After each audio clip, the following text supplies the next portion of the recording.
This is VOA News. I'm David Byrd.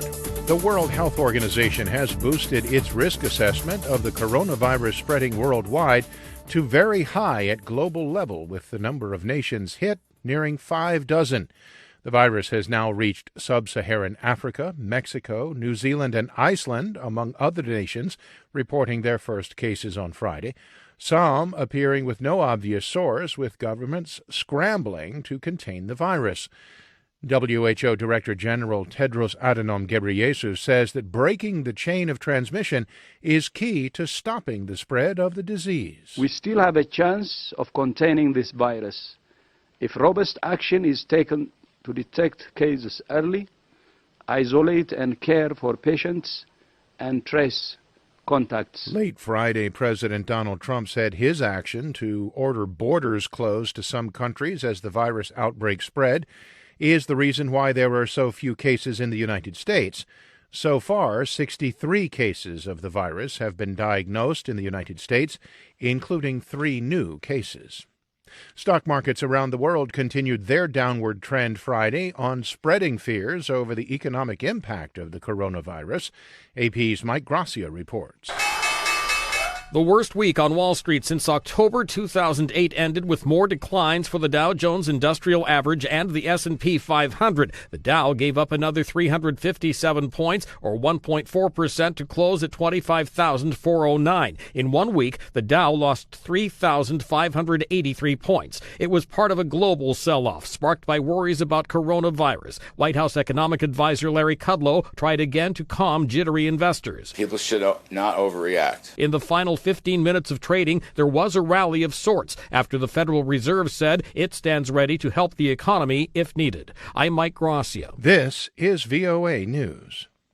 U.S. Secretary of State Mike Pompeo says the United States is considering ways to assist NATO ally Turkey after 33 Turkish soldiers were killed in a Syrian air raid in northwestern Syria. As Edward Uranian reports, the statement comes as tensions ratcheted up between Ankara, Damascus, and Moscow.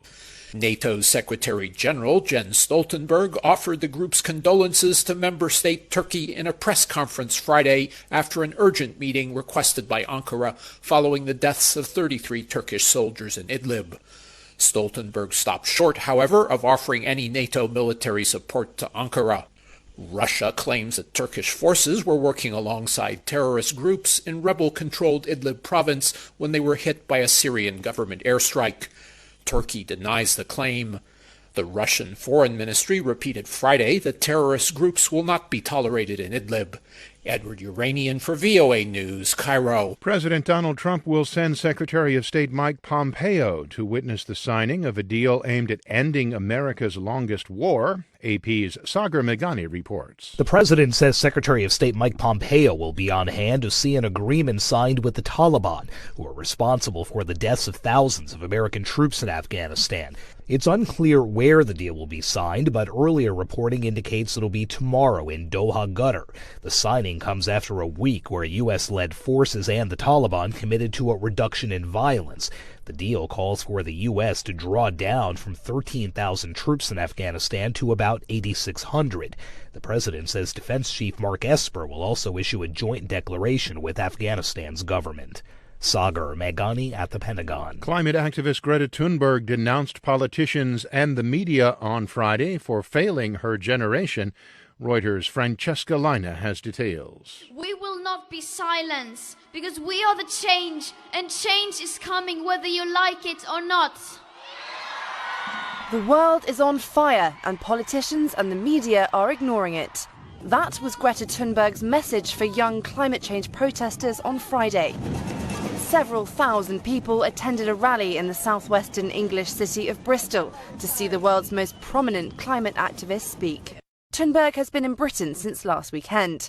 On Tuesday, she visited the University of Oxford, where she met Malala Yousafzai, the 22-year-old Nobel Peace Prize winner and campaigner for girls' education who is studying there. That's Francesca Lina reporting. For more, be sure to visit our website, voanews.com. You can also follow us on the VOA mobile app. I'm David Byrd, VOA News.